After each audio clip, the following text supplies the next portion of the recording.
కాంగ్రెస్ ప్రభుత్వంపై మాజీ మంత్రి కేటీఆర్ మండిపడ్డారు. ప్రభుత్వాన్ని ప్రశ్నిస్తే కేసులు పెడతారా అంటూ ఫైర్ అయ్యారు. అప్పులపై రాష్ట్ర ప్రభుత్వం సభను ప్రజలని తప్పుదోవ పట్టిస్తోందని ఆరోపించారు. తాము లగచర్ల అంశంపై చర్చించాలని పట్టుపడితే టూరిజం పాలసీపై కాంగ్రెస్ చర్చ పెట్టిందని అన్నారు. రాష్ట్రంలో ఉన్నది ప్రజా ప్రభుత్వం కాదు, అరాచక ప్రభుత్వం అన్నారు. కొడంగల్ ప్రజల తరపున బీఆర్ఎస్ కేసీఆర్ అండగా ఉంటారని అన్నారు.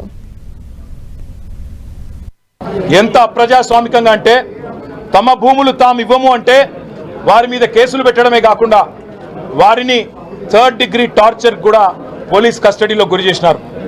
అక్కడ ఉండే ఎస్పీ గారికి వీడియో కాల్ చేసి వాళ్ళని కొడుతుంటే ఆయన అక్కడ తిరుపతి రెడ్డి గారు ఎస్పీ గారు చూసి ఆనందించేలాగా కరెంటు షాకులు పెట్టి 3rd డిగ్రీ టార్చర్ చేసి వాళ్ళని హింస పెట్టింది రేవంత్ రెడ్డి ప్రభుత్వం.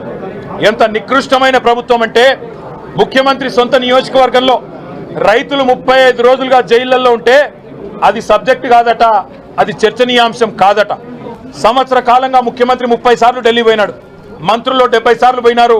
కానీ 100 సార్లు పోయినా 100 పైసలు కూడా తెలంగాణకు తేలేని సన్నాసులు ఈ కాంగ్రెస్ ప్రభుత్వం వాళ్ళు. అదే మాదిరిగా రెండో పర్యాటకం బాగా ఉంది, అభివృద్ధి చెందుతున్నది అంటే జైళ్ల పర్యాటకం. ఎవరు ఈయన మీద మాట్లాడితే వాళ్ళని జైల్లో పెట్టాలా. ఒకవైపు మీరు చూస్తూ ఉన్నారు కొడంగల్ రైతులు జైల్లో 35 రోజులుగా.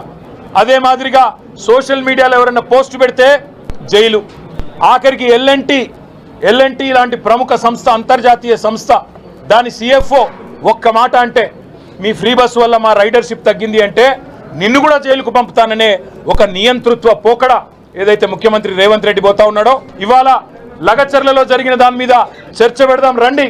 ఈ అర్ధరాత్రి అరాచకాలు ఏంది, ఎందుకు ఆ గిరిజన ఆడబిడ్డలను దౌర్జన్యం చేసి భయపెట్టే ప్రయత్నం చేస్తున్నావు, మగవాళ్ళను జైలుకు పంపినావు, ఆడబిడ్డలనేమో ఇంటింటికి పోయి హింసిస్తున్నావు, బెదిరిస్తున్నావు అని అడిగితే సమాధానం చెప్పే సత్తాలేని సన్నాసి ప్రభుత్వం ఇవాళ అసెంబ్లీని వాయిదా వేసుకొని పారిపోయే ప్రయత్నం చేసింది.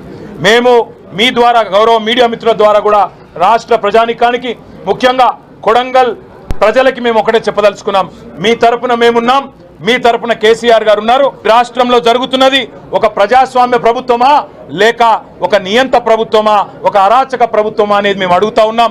శాసనసభ వేదికగా తప్పకుండా ఈ ప్రభుత్వాన్ని నిలదీస్తాం. నిజాలు బయటికి వచ్చేంత వరకు ఈ లగచర్ల ఎందుకు జరిగింది, అసలు అనుముల తిరుపతి రెడ్డి కనుసన్నల్లో అక్కడ పోలీసులు ఎందుకు నడుస్తున్నారు, అనుముల తిరుపతి రెడ్డి కనుసన్నల్లో అక్కడ అధికారులు ఎందుకు పనిచేస్తున్నారు, ఒక రాజ్యాంగేతర శక్తిగా రేవంత్ రెడ్డి అన్న అనుముల తిరుపతి రెడ్డి అక్కడ ఎట్లా ఊరేగుతున్నాడు 200 మంది పోలీసులను పెట్టుకునే విషయాన్ని రాష్ట్ర ప్రజల దృష్టికి తప్పకుండా తీసుకొస్తాం.